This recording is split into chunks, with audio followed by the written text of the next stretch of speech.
2025 میں ایران اسرائیل 12 دن کی جنگ کے بعد ایران میں ہنی ٹریپ کے ایک اسکینڈل نے پوری دنیا میں دھوم مچا دی۔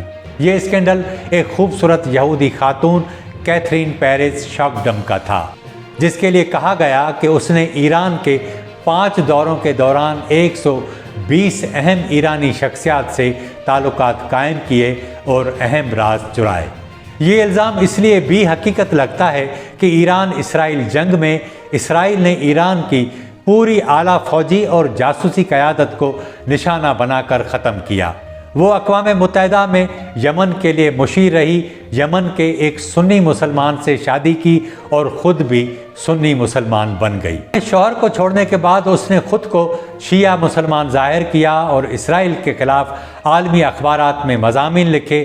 اسی طرح شیعہ شناخت سے وہ ایران آئی اور اہم شخصیات تک رسائی حاصل کر لی۔